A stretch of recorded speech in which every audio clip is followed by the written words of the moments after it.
today, as we look at Paradise Cemetery, as before we enter, I just want to create a little context and give you some historical background as to how the Paradise Cemetery has developed over the years. It is, of course, linked to the development of San Fernando as a whole, and by extension, as we go through the cemetery, we'll be able to learn a little bit more of life 100, 200 years ago, as well as the people who would have lived and influenced the character of the city of San Fernando and the social fabric of the region. That's the southern region, and even a little further off as well. Alright, so as we look at Paradise, there are some differences immediately. People look at Paradise and compare it with La Perouse in Port of Spain, but the history, of course, is very different, simply because whereas in La Perouse existed even before the official declaration of Port of Spain as the capital of Trinidad.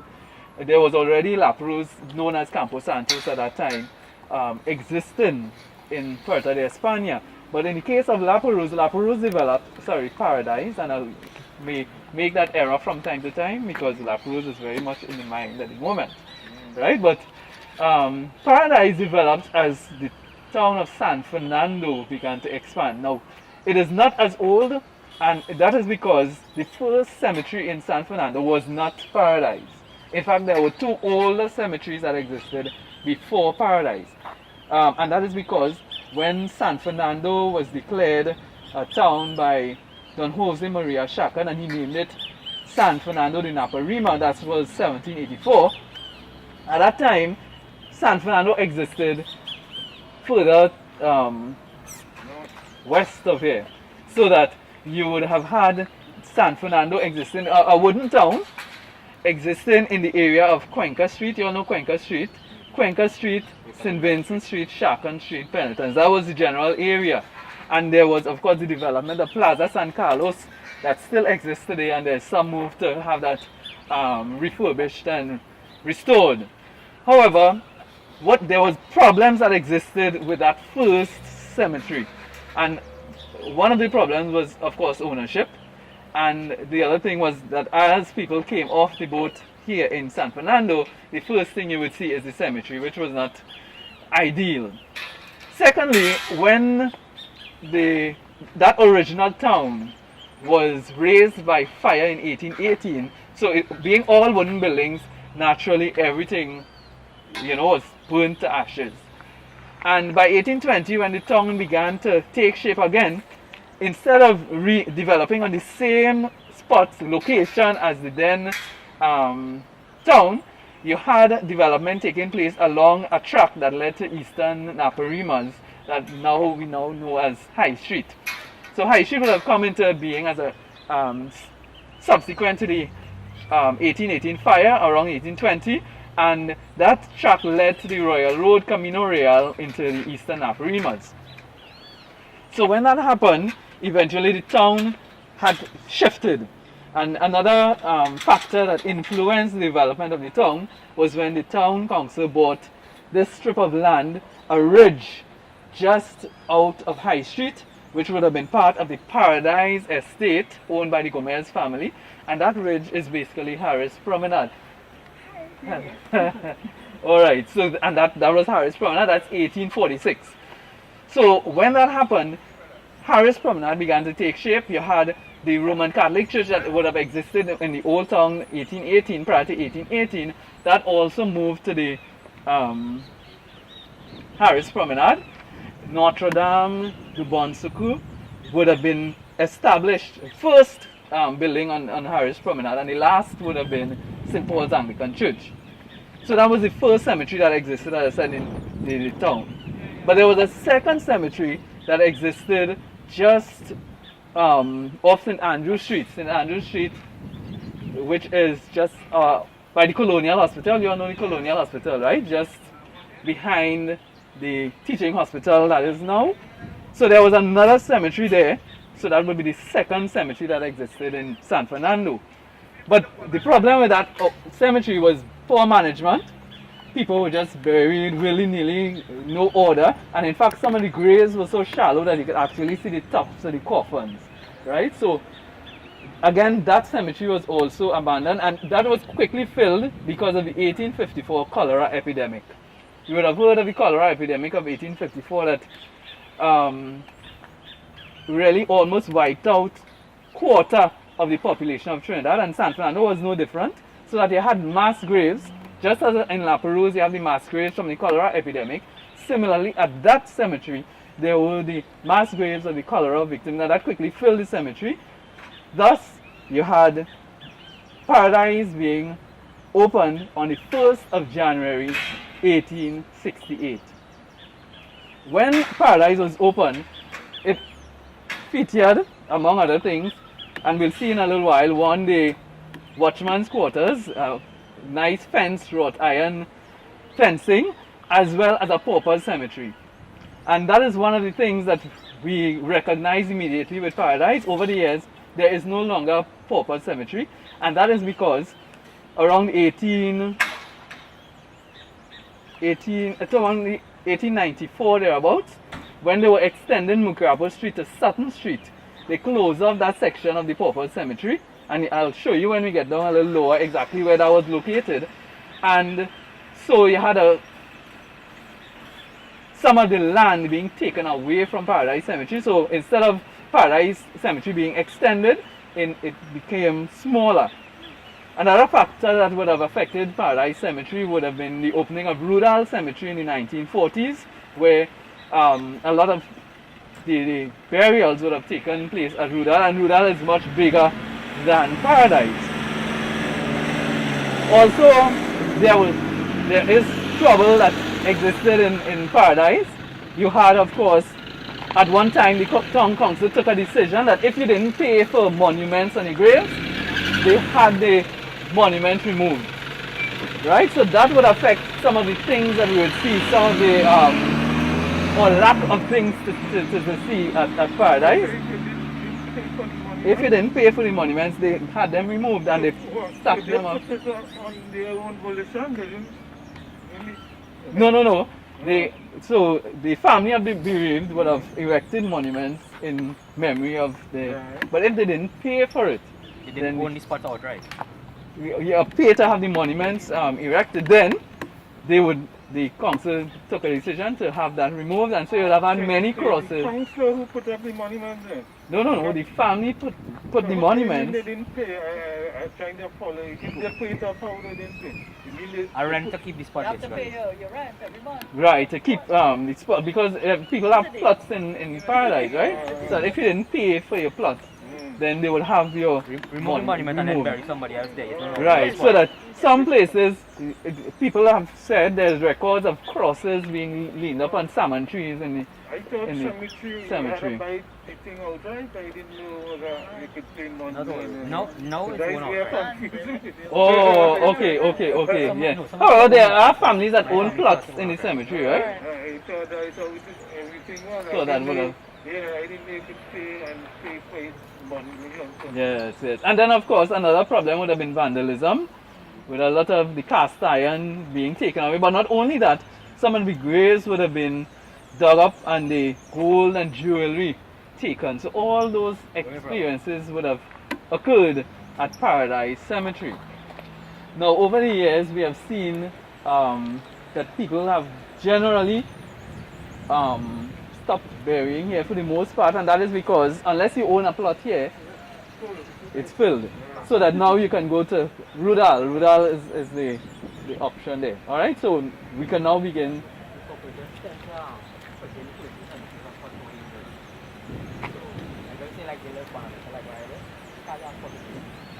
Unless your however, well, that depends on unless your family have a plot. Because what we will see is we have people like Rash Shorty from Piparo was buried here. He was born in Barco, but he's buried here. People like Timothy Rudall, and so many people from the outside have been buried here. Yeah?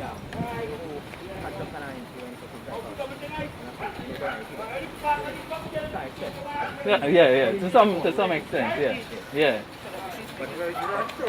No.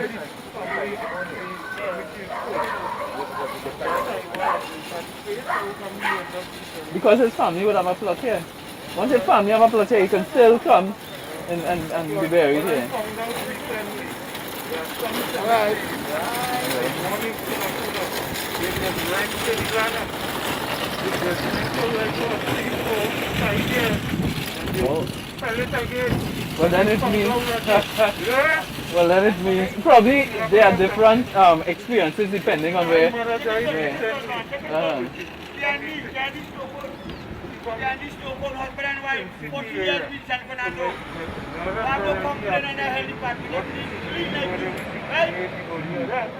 I said, as far as I'm aware, all the cemetery needs were sold off to a certain point. Collapsed.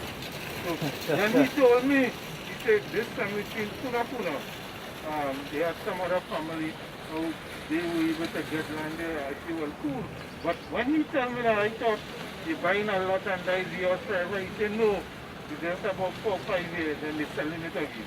oh, okay.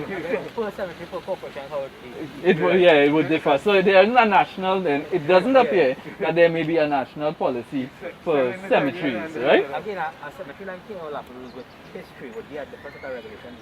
Yeah, well, that's what I was telling you. Well, yes, of course, of course. And now there was another cemetery that I forgot to mention. There was an Anglican cemetery as well that ceased to exist. That was on, you see where Hilo, I don't know how many of you all may be familiar with where Hilo used to be. It's now Institute of Tertiary Tutors on Chantry Lane. So there was also an Anglican cemetery as well. There was also a cemetery because there was a lodge down to the end of Harris Promenade on the left hand side, and there was a cemetery there. Where the High Court is now, there used to be a cemetery there for the members of the lodge. So some of the cemeteries are simply no more. I remember the story when I was in the corporation a few years ago where the meat section is in the market now. When you were doing there, the town, which has been part of Paradise. Yes, the market actually, and I was going to say that when we get to the lower down, but as you raise that issue, the market is actually built on the Pauper Cemetery. So below the northern wall of the market, you would actually find there was another mass grave of the 1884 Jose massacre. So there you have the mass graves from the cholera epidemic down at the Colonial Hospital area. Then you have the Jose massacre, and then we have a mass grave right here in Paradise. And then here, because this is the mass grave I had mentioned to you. And this grave contains the remains of some Norwegian seamen. They came aboard a ship called the Electra. They were docked at Le Bray. That was 1886. And they came off to enjoy a day of fun and revelry, and they were drunk. Going back to the Electra, they took this rowboat, and with rough waves, rough seas, they capsized, and being drunk, they couldn't save themselves. So the 5 of them they drowned and they were buried here. Alright, off the top of my head, one was Ivan Hendrickson, another was Otto Matteson. There was also a Personnel, and there were 2 others that the names don't come to mind. Of course, there were, as you see, a wrought iron fence as well that existed, and the crew of the Electra, which was the ship they were on, had erected a monument in memory of their fallen crewmates. All that has gone because, of course, of the vandalism that existed in Paradise Cemetery in its early years. Right? So this is the first mass grave that we see in Paradise. Well, the only one in Paradise, the rest would be the old one down at the Colonial Hospital Cemetery and the one at... Yes, you will see some evidence of life. However, and I should have mentioned that because of the criminal activity that existed in Paradise, that's why when they started, there was that building that is now the cemetery keeper's office used to be the security's office, and later on they even now have round the clock, well, 8 to 4 security in the cemetery, and that is because one, there's been incidents of murders and rapes in the cemetery. There was just down at the Catholic Cross down in that area, a male prostitute was found there some years ago. Another time a young lady came to take care of her loved one's grave, and she was sexually assaulted in the cemetery. So because of all these occurrences, it became necessary to really have security. And when we go around, you'll see the security still. However, you'll notice it's still a thoroughfare for people accessing from Keith Street, and that's the boundary of the cemetery. You have Keith Street on that end, then, and this is Paradise Street that goes over to St. Gabriel's that we see there. Then Mukrabo Street is just on that end, and then you have the boundary here almost with Irving Street. Alright, but we're continuing on to W.S. Robertson. I don't know how many of you all may be familiar with that name. Robertson would have come, he was one of the Scotsmen that came to Trinidad, and these Scotsmen came after the British captured Trinidad in 1797, and you had many of the estates owned by the British elite, and many of those would have had absentee planters. And when you had an absentee planter, the planter lived in Europe, but you had the estate being managed here. Usually it would have been by a Scotsman. And they came especially under the influence of William Eccles. Some of you all may be familiar with that name. William Eccles was the attorney for the richest planter in Trinidad at one time, William Burnley. Some of you may also be familiar with that name. Yeah, they say he was the biggest slave owner. Right.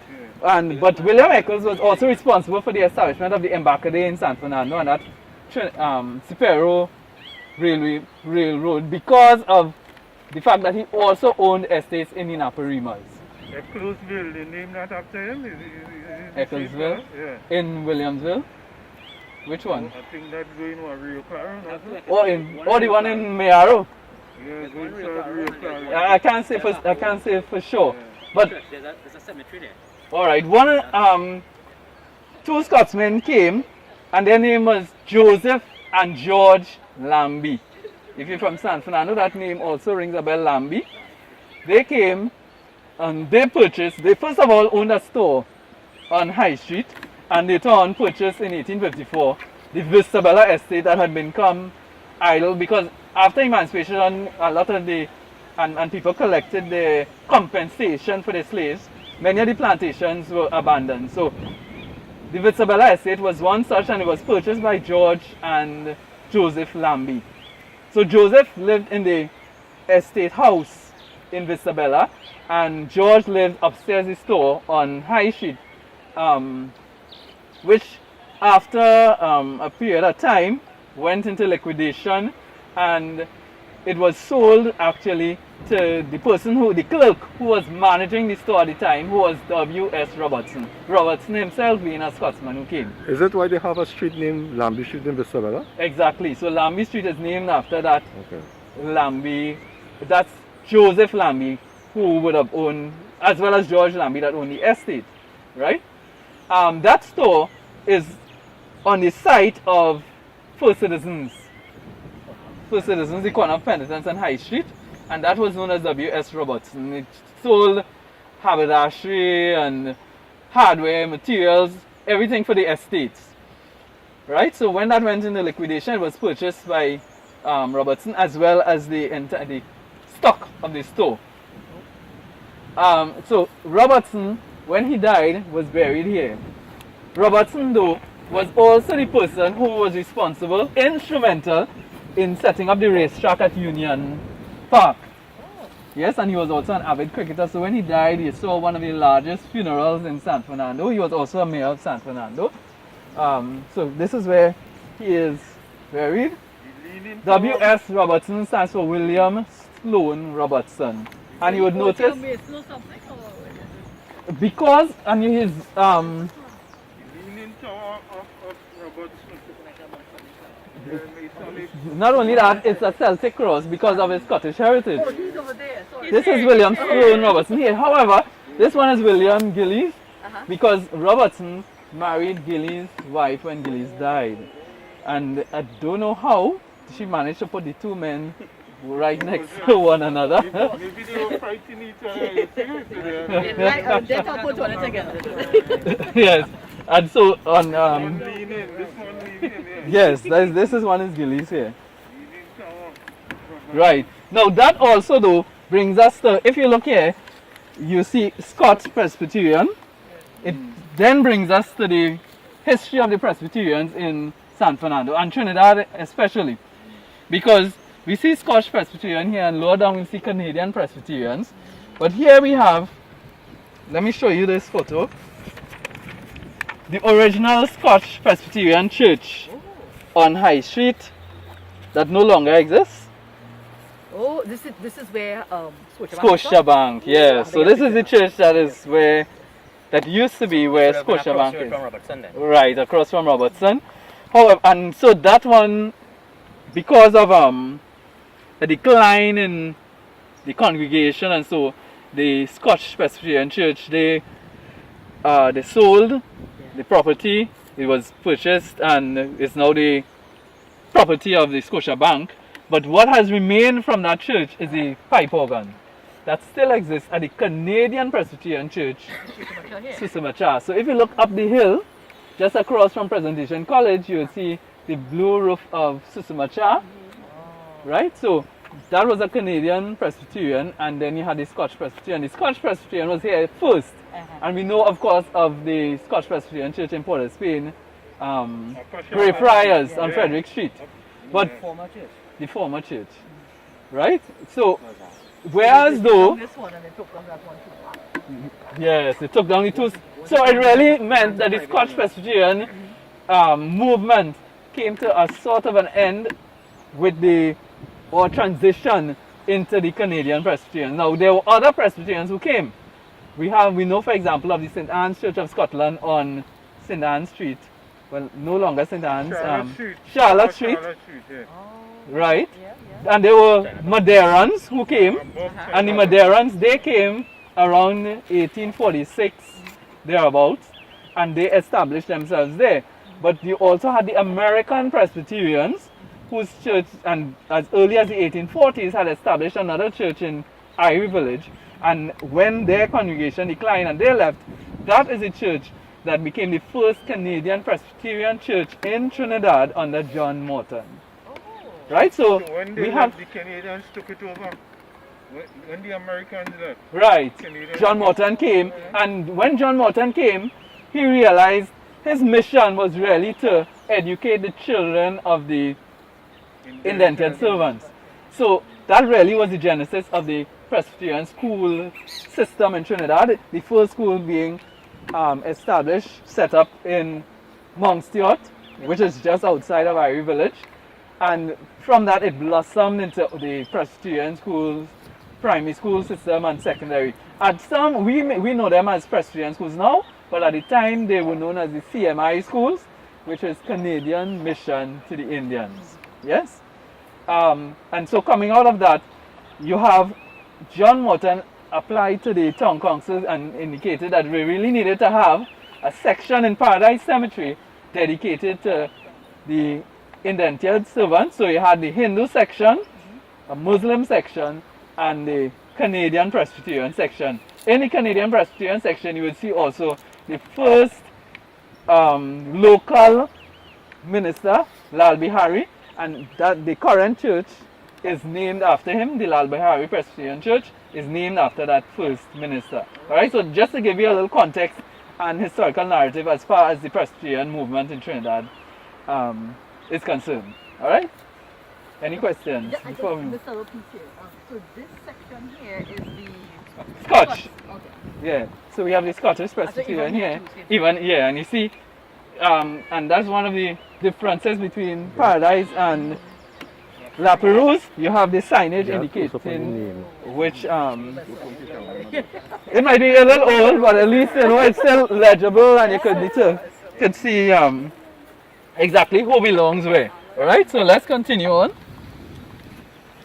The next grave we're coming to would tell us a little bit about the love stories in Paradise. So you heard of the trouble in Paradise and crime in Paradise, but there's also love in Paradise. Yeah? So we're going to, you may have heard of Edith Bissessor Singh. Here go the Bissessor Singh, Canadian Presbyterian. Right, so here again you see the sign not only here but even down there as well. Now we come to Miss Vicessa Singh. And this is another one, you're seeing the railing and so has been lost. But Vicessa, she was disowned by her family because she fell in love with this indentured boy, East Indian Vicessa Singh. And she left her family and married him, had 9 children. And when she died, So what? She was of white her ancestry? husband, she was a What ancestry? She would have been Scottish or Alright, so. yeah. She was O'Connor, I think, before. Alright. When she died, her husband would come to the grave every Saturday. He would go down to W.S. Robertson, purchase a bottle of her favorite perfume, and come and pour it out Over the grave. to her. Yes, that is love, eh? There's love and there's money too. Love and- yes. Yeah, so this is Miss Vicessa Singh, but we continue on. One other thing about Paradise is that the streets were among the first to be paved in Trinidad with asphalt. Like since they paved them, like they never Alright, repaired we're it. coming here now to worst oil field disaster ever. Well, in our early history, Okay. Ralph 1928. Alfred Sammy. Yes, but it starts with the story of Right, Junior Sammy family. no, not Junior Sammy family. Bunsey. You may have heard of the Bunseys of Faisabad, right? So he came on a ship as an intended servant in 1869. He came and he married a lady whose husband in India. They took their 5 pounds each and purchased lands.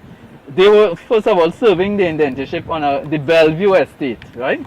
And so they purchased 2.5 acres or so next to Bellevue estate with the 5 pounds that they received, and then they also purchased about 10 acres in Faizabad. Now Faizabad, that's the land that is of interest to us at this point, and that is because around 1913 we would have heard that oil was discovered in Faizabad, and at one time there were 8, even 10 large oil companies all prospecting and drilling for oil in Faizabad, and they all approached Bunsey for his land, and Bunsey Partap was his name, Bunsey Partap, and he always refused them because he thought that he could set up his own drilling system and find his oil and make lots of money. So he entered a partnership with this guy sitting here, Ralph Alfred Sammy. Ralph Sammy now was a provision merchant in San Fernando who invested in oil together with Bunsey Partap. And they had a very rough operation in the Faizabad field. Now, there was a lot of oil. In 1928, they hired an inexperienced driller. His name was Bobby Wade. And they used a Christmas tree valve setup. And it is said in December 8, oil was found. And they capped off the well with the Christmas tree valves. But of course, because of the pressure, you have the oil seeping through the valves and they had gas. And being inexperienced, and at that time, oil was now coming into being in Trinidad. So they didn't know that the air was saturated with a very volatile gas. Bobby Wade now, coming toward dusk, they decided to organize a party by the wellhead.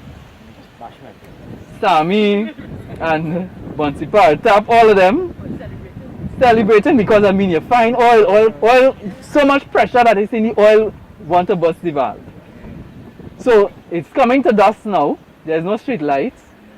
Bobby Wade decides he's going to switch on his car and light the valve area so that people could see.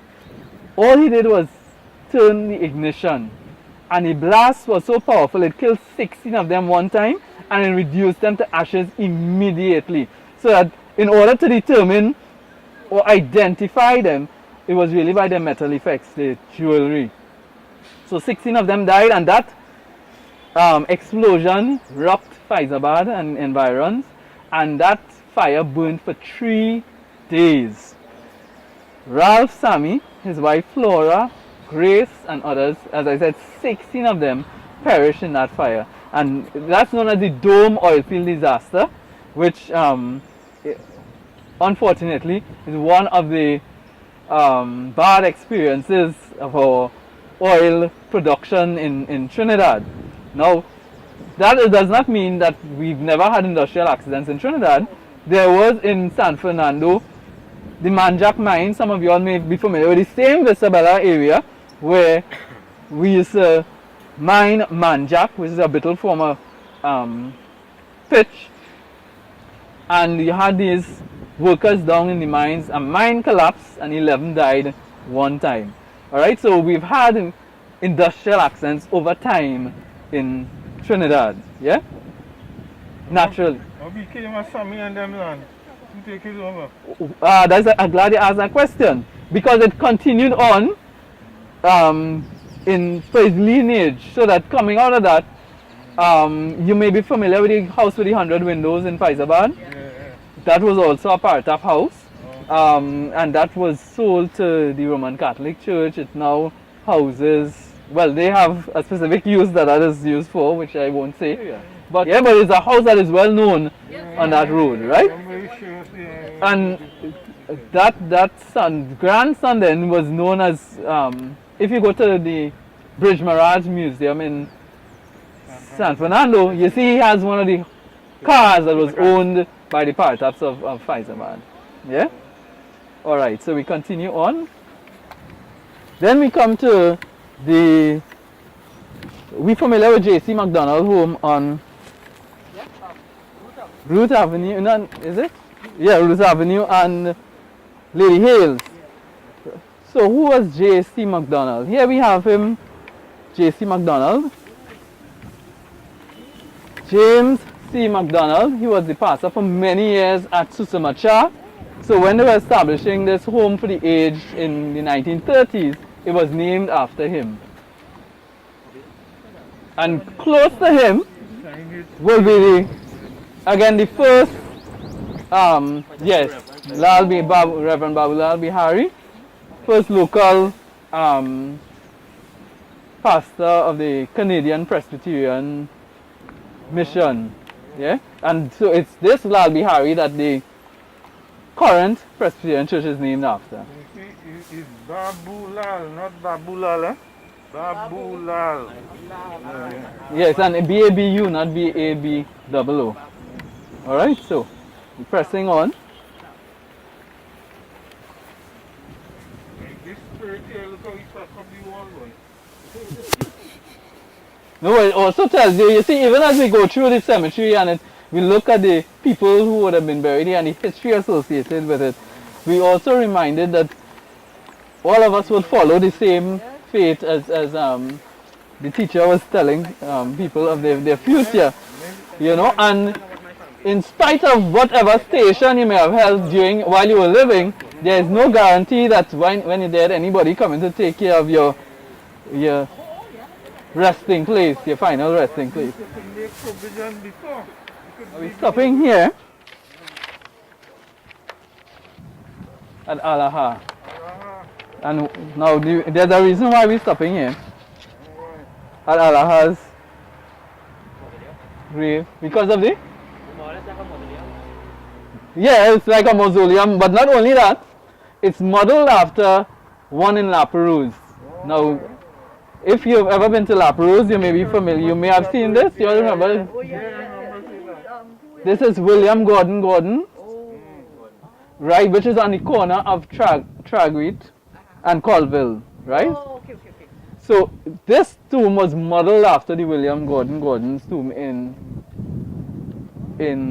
La Perouse. Who was him? You know anything about him? Alaha? No. We know that Alaha, though, who erected, was one of the famous San Fernandian lawyers. Alright. Yeah. So, So if I could just say, The building where Bankers First Citizens on High Street, right now. Uh-huh. That was owned by Alaha at one point in time. oh, okay. Because my grandfather used to rent from Alaha.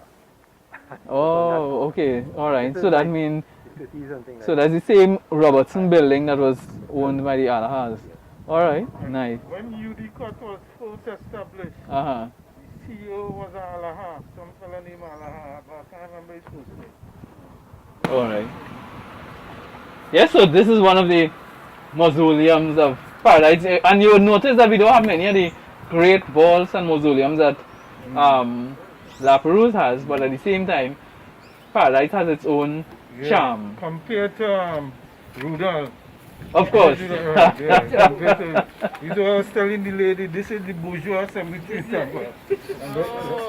However, even though this may be the bourgeois cemetery, as you say, remember when in 1868 there was part of the Paradise Cemetery included the pauper cemetery. Alright, well. I guess because of what it was, why they felt that's okay to take it away from the cemetery. I suppose so. Or the desk location. Well, you see, it was in the way of the development of Mukapo Street. They were extending Mukapo down to Sutton, so. It started off with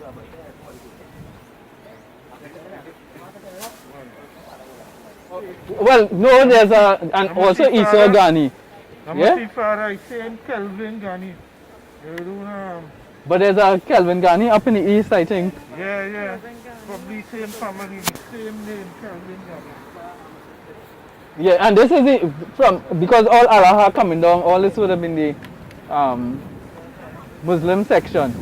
Now you would notice, you would have some Chinese calligraphy on some of the graves.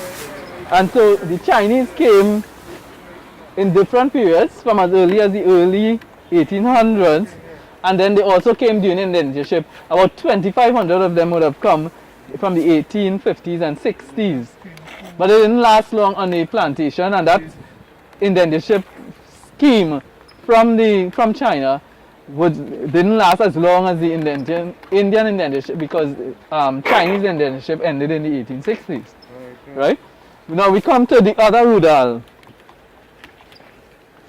This Rudal was a member of parliament, well, member of the Legislative Council in the first election under universal adult suffrage. He represented St. Patrick. At that time there was just 7 seats, right? So Timothy Rudal, but he was also a cocoa planter. He owned one of the large estates in Siparia. He was also a cinema entrepreneur. He owned one of the largest cinemas in the Caribbean. Who could guess what cinema that is? No, not Globe. Roxy Cinema was owned by Timothy Rudal, and he also owned one of the Magnificent Seven, right next to National Trust office. Millflow, next to Millflow is this building. Anybody familiar? You're familiar with this building?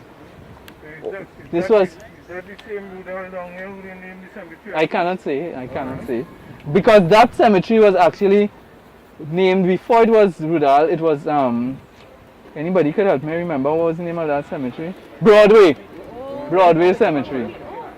Yeah? Well, it kind of has some reason why they call it Rudal. It must be linked up somewhere. But Rudal had owned this building, and originally this was called Ambad, because it was Who owns it now? built same the heirs of Rudal, because now it's called Rumour, and that's because you have is a combination of Rudal and Morgan, right? Yes. So Ru R-double-O from the Rudal and Morgan M-O-R. So that's how you get the Rumour. And actually the first owner was Lucian Ambad, and he was the person who owned the Manjack mine in Visabella. So that would have been one of the sources of funding to enable him to be able to build this magnificent building, right? Netty or Papa Chunks. Does that ring any bells? Roaring Lion. Who? No, Roaring Lion. Roaring Lion. And Roaring, what was his name? Raphael de Leon. Raphael de Leon. So here we have Raphael de Leon on our right. What? In Saturano? Yes. Because you see, even though Raphael de Leon was born in Cora, but remember, all of the Cora villages at the time was moved for the dam, right? And then he was an illegitimate child. He was adopted by a Muslim family in San. Yeah, but he is one of our more prolific Calypsonians from the 1930s on. He was one of the first to record Calypso abroad, with this guy Edward Sagoms. Remember, he took Roaring Lion and what's the other guy name? Attila the Hun. Attila the Hun. They recorded calypsos abroad. Then he came back to Trinidad, and even in his old age, remember a revival of the Papa Chunks. They called me Papa Chunks. So where is he going? Which one? There you see him with the lion. Easy to identify. Raphael, Arias, Kyrie. Now he hadn't known his father as a young child, and only as he got a little older, he was able to know his father was. He got the father's name Arias and Kyrie from his father, as well as Yama. Not seeing, oh yeah, Yama is also there. Kyrie being the original name of Trinidad, and Yama because he was of those Cocopile ancestry, right? So it refers to the One day. thing about him, he was always well dressed, always in suit and hat. Yes. So here we have a few more Chinese, and many Chinese would have been converted to Roman Catholicism, as opposed to the East Indian indentured immigrants who would have become Presbyterian. There's a number of Morugan Chinese. And as well as Have any monastic reference? nope. That's the one where they had the guy used to come out and harass people there by the. Alright. He didn't want to talk to me. Oh.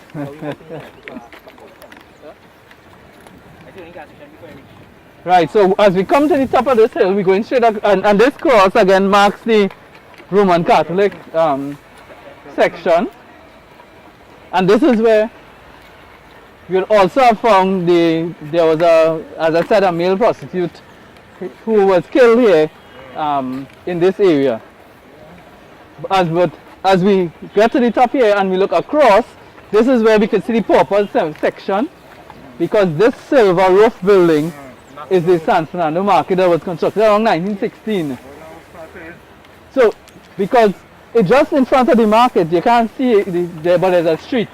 So if you're seeing this, what used to be this cinema here, Habasco, where you're seeing Jesus Christ is the Lord Universal Church, that used to be Habasco Cinema. And just in front of that is Mukaba Street, and continues down straight to, it crosses Kit Street and goes across to Sutton Street. So here you're seeing the front of you're seeing where the buses pass in there. So that all that used to be the pauper section of the cemetery.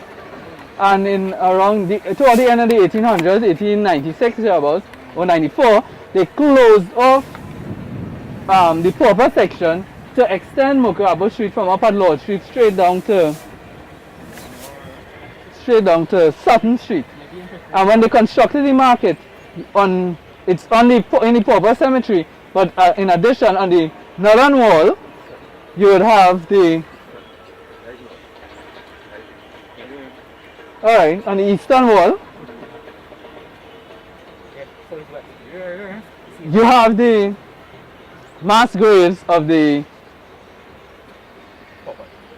not the paupers, Jose massacre. Now the Jose massacre would have come about, remember that was 1884? And it happened at 3 different points. There was Crossing, Monrepo, and Marbella. And really was to prevent the celebration of bringing the Tajas through the city. The ordinance declared that none of the Tajas would come through the city. So some plantations allowed the workers to celebrate Jose on the plantation. For example, down at what do you call the one after Palmis? Can't remember the name now. But then there were others who people were just determined they wanted to celebrate.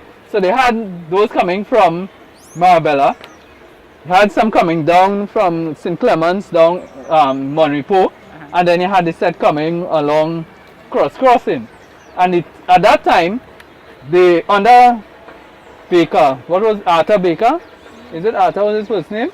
Captain Baker? Captain Baker, the same one who was responsible for the Cambule. Cambule. Cambule was just 2 years before in 1882, and so he realized that at that time the people were able to beat the policemen because they just had these sticks. So he came, got guns and got the people out. They had a navy ship down in the Gulf came down, and they were prepared to deal with this group differently. And so that would have been the reason you would have had that type of mass, because they bought guns specifically to avoid a repeat of the Cambule disaster. And so as the procession with the Tajas neared, what they did, they read the ordinance, and then they just started the fire, and then people began to flee into the cane fields. And so officially it's recorded 11 deaths, but it didn't take into the account those that went down into the hospital and died there. And people, eyewitnesses have said that they heard and saw donkey carts laden with bodies coming down into the pauper cemetery in Paradise, and so that would have been where they would have been buried across there. So the official count would have been much higher than what was recorded. So market was built upon it, so So- you feel that, so never made any. Yeah, right, yeah. When they found the remains, they just left it there, or they do anything? As far as I know, it's still there. Nothing was really done, because remember, you're talking about 1916, which is not so long after. You're talking about just about 30 something years, less than 40 years after they were able to do that comfortably. When they were doing the red house the other day, repairing it, they found some. They found, and those were first people's bones, and they did the necessary. That was the problem. Yeah, because of the times we're living in. Because remember, as we progress in times, things that are historical, we gradually becoming a little more aware of how to deal with, Them coming and you know. But prior to that, anything was anything. So that's why you could easily have gotten rid of the mass graves down at the one down by Broadway. Yeah. Yeah, by the Colonial Hospital, as well as in this case.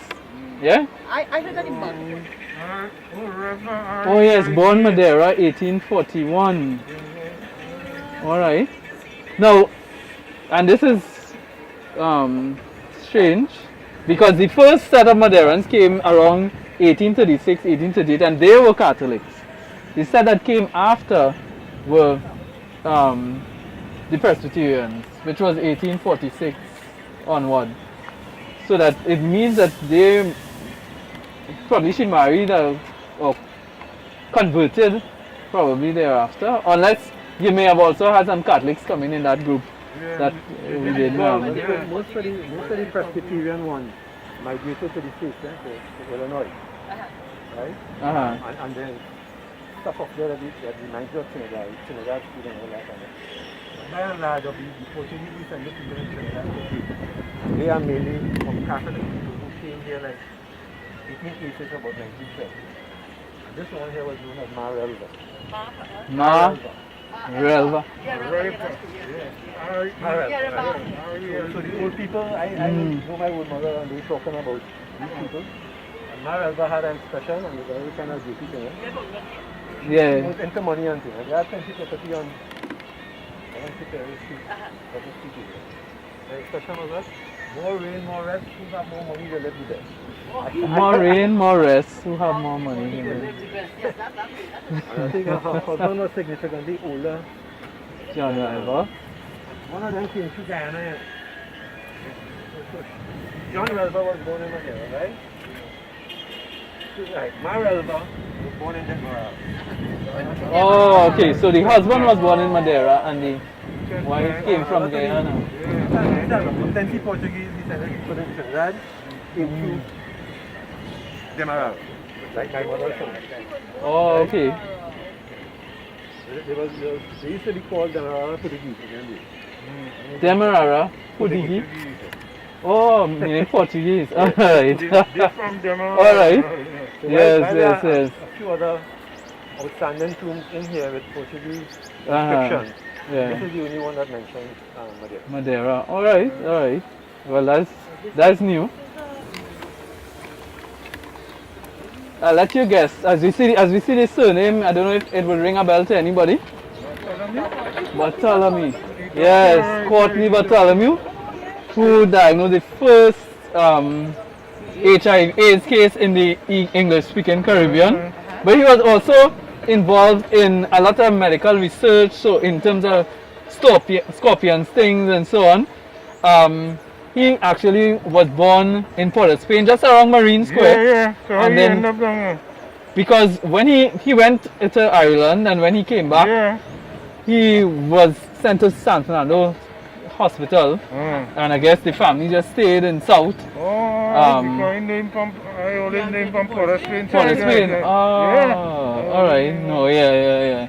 So he's here, but he's also, apart from being a doctor, he also did a lot of research and restoration of some of the Catholic churches. I think he wrote some books on the Blessed Virgin Mary as well. So apart from being a notable doctor, he was the first professor of medicine in UWI, as well as the first lecturer in medicine at UWI, and also conducted the largest field study in terms of research into hepatitis A and B, one of the largest in the world in 1962.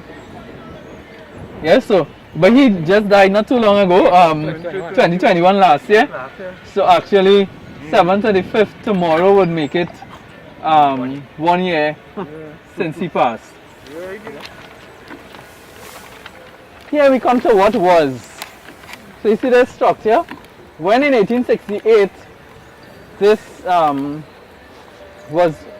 the cemetery was open, one of the things that was constructed was a chapel for people to hold their services before burying the dead. And so the chapel, this is what it looked like. This was here until it collapsed during a period of heavy rain. But what we have, yeah, this. So, but what we have though, that still exists beneath, there was a burial crypt of about 10 bodies or so beneath. You have some Roman Catholic clergy, but you also have Joseph Lambie from the Visabella estate. He is also buried with his, I think, about 2 children. That wasn't interfered with at the time. Alright, so that still is somewhere beneath here. It's still in order. Yeah? Lambie name still very much existed. It's descendant. The next grave we're coming to tells us a little bit about some of the social activity that used to take place in San Fernando that is no more. How many of you all have heard of the New Year's Day regatta in San Fernando? Yes? So that regatta used to start just at King's Wharf, there by the steamer jetty. And they had a 2-mile race. They used to attract these boats from as far as La Brea and Orpooch. The mayor would come down on the steamship. So it was a real place to be New Year's Day thing to do. At the New Year's Day regatta that went around to this island. How many of you all may know or may not know that there's this island off of San Fernando? Farallon Rock that you see. For example, when we you know, this photograph is, you know, the credit goes to Afzal Abdul.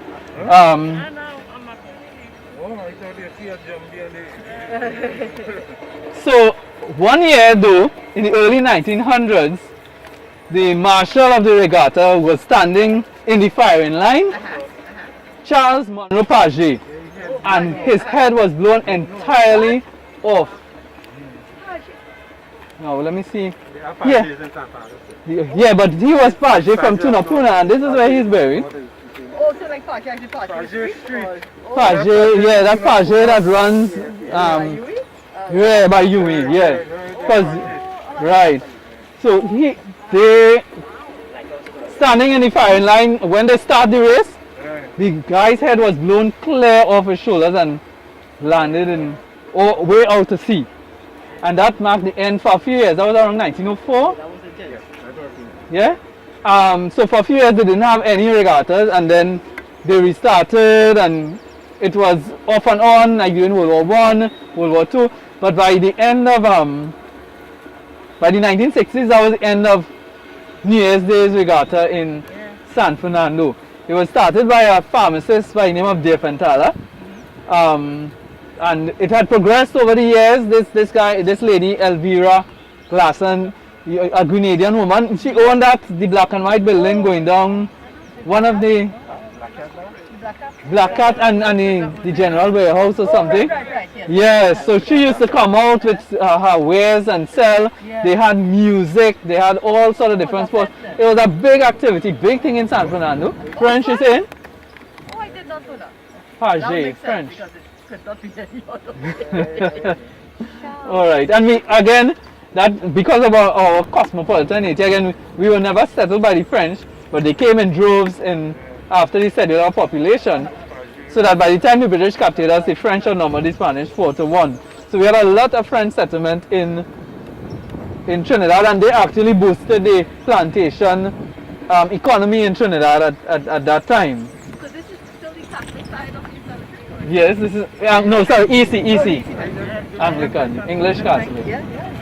Not so much. Yeah, You want? the small. And I mean, so it's not related to anybody who's buried here. I don't know if it's maybe cremations or what, but Yeah, it's cremations, so that when the ashes are just buried. they didn't have outside the grave, outside the family grave and all that. And Yeah. You all squeeze it up together, you Oh, know? so they just put the ashes there? Right. Yes.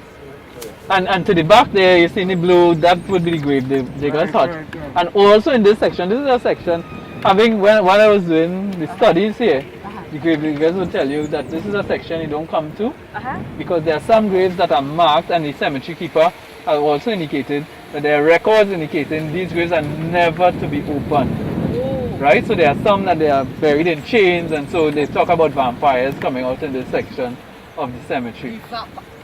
Don't tell us after we pass. Here we are, Adolphus Alexander Hood.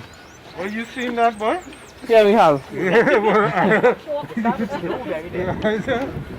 Yes, this is the oldest Chinese grave in the cemetery. Yeah? Hood, so you change the name out. Yeah, Chinese name though. Yeah, Chinese name. Hood is not a type. And not only that, this whereas many of the others have the Chinese calligraphy, you don't have that here. Probably change the name. No, I think he was one of those merchants. In fact, he would say it here, Chinese merchant. Yeah, but he would have still carried the Chinese name. He changed it in But name. many people did that, right? Yeah, they changed the name. In the case of the Chinese, we know that happened with the indentures, but don't know that it was so popular among the Chinese. But at the same time, you see the English name that he Not as that he popular, has. but some of them did it. This one here, very. Right, so we come here, we have the cemetery keepers, and then we come across here to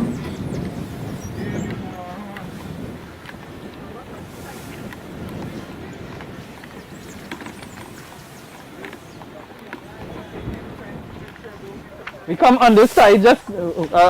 We just have two more, so we almost finished. We come to Marie Cosby. Marie Cosby. CRS, yes. Yeah, remember there's a Crosby Lane in opposite. Right. And remember there was a Crosby house there. So this is where, now when she died, this is another example of the love in paradise, right? When she died, her husband sold his Buick sedan and sent a photograph of his wife to artists in Italy to make a statue in memory of her. Yes. And that story was so popular in San Fernando that there was another family, a Mirage, what was his first name? It's slipping me now. He did the same thing in the 1950s, but of course that was vandalized and lost. But this one was saved, thankfully, and probably because of its proximity to the cemetery keeper, the security hut, and the office, that this has still remained. But it's a really an example of one of the love stories of paradise. Now the Crosby family, the Crosby Lane in San Fernando is named after the Crosbys, and that's right in by guides on the coffee. The house was a large wooden house on Crosby Lane, but that too was demolished a few years ago. Yeah? Right, so now this is where we end at the tomb of Garfield Blackman. Raj Shorty, Lord Shorty. So here lies the father of soca music, who started off as a singing calypso in the 1970s with the mixture of calypso rhythms and East Indian rhythms, was able to produce soca music that has now transformed and taken a life of his own. But in addition to that, when he got disenchanted with soca, he left the scene altogether in the 80s and moved his family to the forest in Peparo.